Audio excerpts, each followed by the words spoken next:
Hello, one and all. It is the Comics Kid 2099 here to speak to you and present my opinion once again.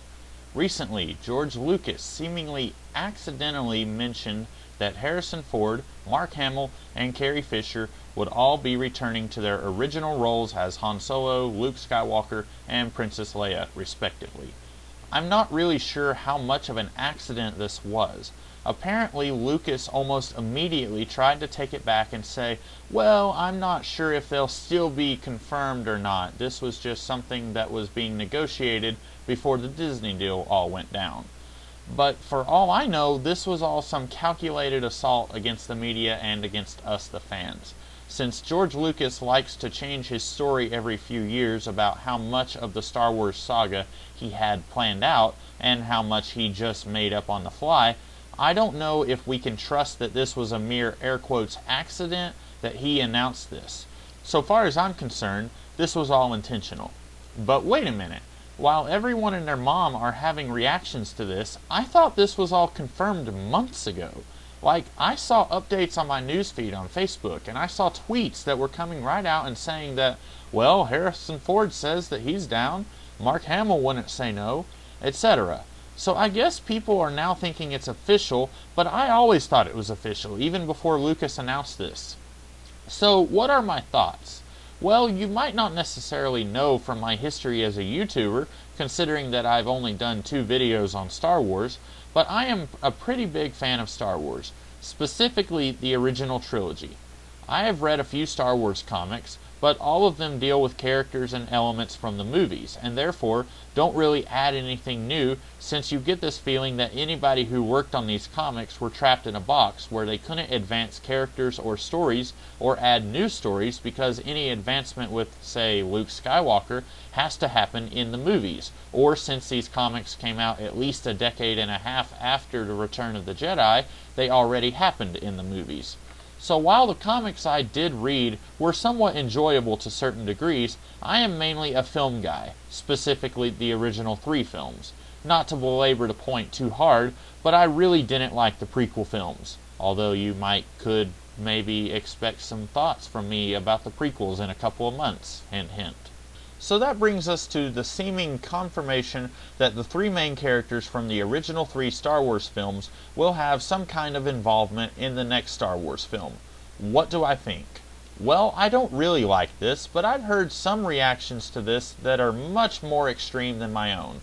I've heard some people comparing this casting to the prequels, and I have said once and I will say again, I don't think anything can ever be as bad as the prequels. I think George Lucas taking a back seat on the creation of the next generation of Star Wars stories is maybe the best thing to happen to this franchise ever since A New Hope came out. But with Lucas now announcing the things to expect in the next movie, I am a little bit worried. I thought Lucas was basically washing his hands of the Star Wars franchise and letting more talented people dip their feet in.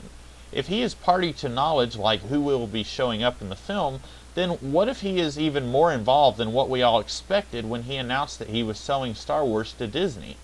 This is maybe the most troubling aspect of the entire scenario. I don't bear any ill will toward George Lucas, but I will freely say that it's been a long time since he's made a good, enjoyable film, and I would just be a much happier individual if he didn't have anything to do with the upcoming Star Wars films. But what do I think of the actual casting?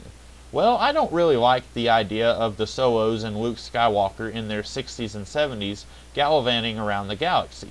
I don't think anyone wants to see that.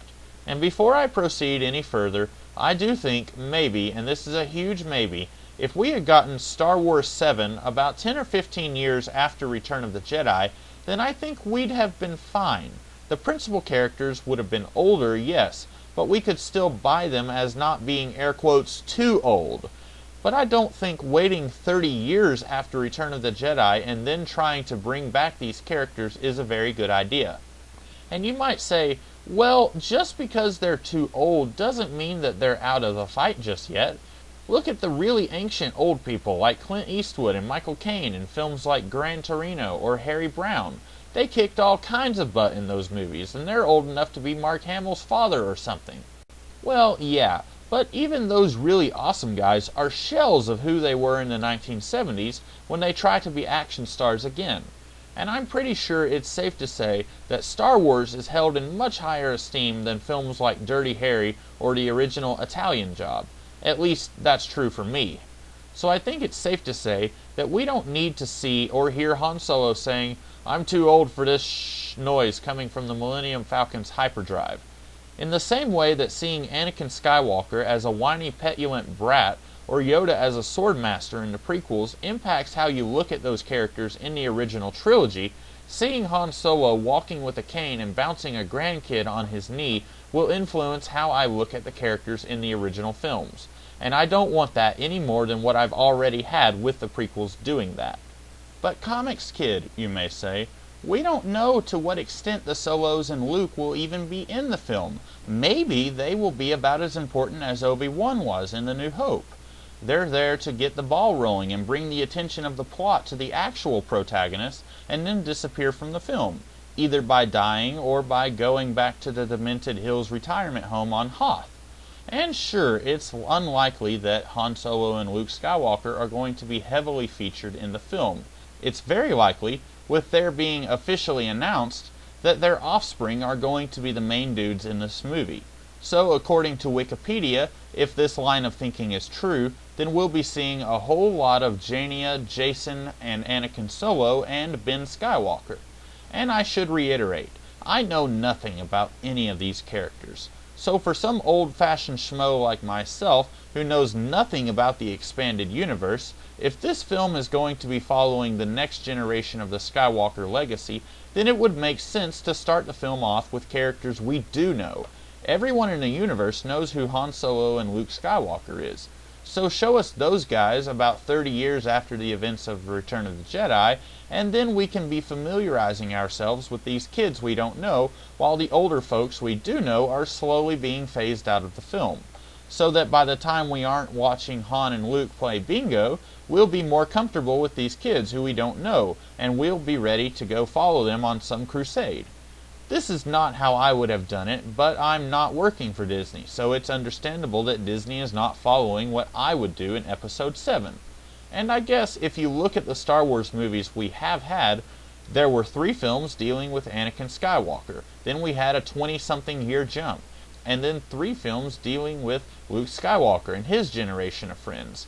And so, now that we're getting 3 more films, at least, it makes some kind of sense that to follow that same pattern the other films set forth, that the next 3 films deal with the next generation of Skywalkers and Solos, and how they are somehow important to the galaxy, just like everyone else in their family has been.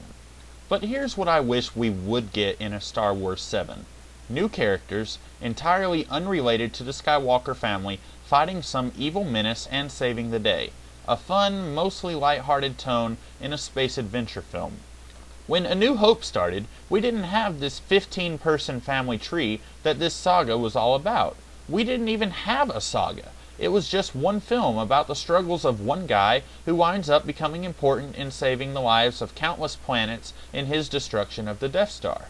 And it wasn't because he was a Skywalker that Obi-Wan wanted Luke to do this. I mean, sure, Obi-Wan knew that Luke had the potential to be a Jedi Knight, but Obi-Wan got Luke involved in the story because Obi-Wan was too old to do it himself. There was almost a sense of, if Luke had told him to go jump off a cliff, Obi-Wan could have gone and gotten some other kid to help him save the galaxy. This is all pertinent to what I'm hearing and suspecting about Star Wars 7, because I don't like the idea that the Skywalkers are always crucial and indispensable in every event in the history of this universe. This is just silly on the face of it. Think of someone famous from history. Abraham Lincoln. He had kids. Did you know that? And did you know that, shockingly, just because Abraham Lincoln is maybe the second most well-known president in the history of the United States, his kids didn't necessarily become important historical figures just because their last names were Lincoln. The kids went on to live pretty unimportant lives, and they were never mentioned in the history books, ever. And sure, you can point to families like the Kennedys or the Bushes who have multiple people in each clan who are each famous and important. But they are the exception, not the rule. So why should the Skywalkers be any different? Anakin was apparently important enough that someone wrote a prophecy about him, and he ended an entire religion that went on either for 1,000 years or 1,000 generations. And Luke is also pretty important because he ended a tyranny that had been going on for about 20 years. And then it is kinda sorta hinted that he went on to refound this religion that his father obliterated. But every time you say that yet another Skywalker was really important in the emancipation of some planet or the surge of evil for 40 years, it becomes more ridiculous. This is a universe, and I want to be able to believe that there are more people who might be important in their own right and aren't connected to the Skywalkers in any way. Just like how every other important person in history did not have the last name of Lincoln or Washington and wasn't related to those two important guys from history. There are other people who do important things. My point is this. I don't want to see Luke, Han, Leia, Ben, Jason, or Jania. I don't even want to see C-3PO or R2-D2 or Chewbacca or Yoda's ghost or some dude wearing Darth Vader's helmet. I want to see a film trying to mimic the spirit and tone of the original Star Wars films, and not necessarily trying to bring back the characters who have had their time in the sun. And yes, I am aware that the last time we got new stuff in Star Wars, it was a CGI crapfest called a pod race, which I thought was boring even when I was 10 years old. And it was Jar Jar Binks, and the Sith, and a whole slew of other things that were either flat out bad, or weren't explained adequately enough for me to care. But just because new stuff sucked then, doesn't mean that it will always suck. Especially since, if we're all very lucky, George Lucas won't be involved in this story. Anyway, those are my thoughts on this. I guess I had more to say about this than I thought. I'm curious what everyone else has to say, and please like and subscribe if you liked what you heard here.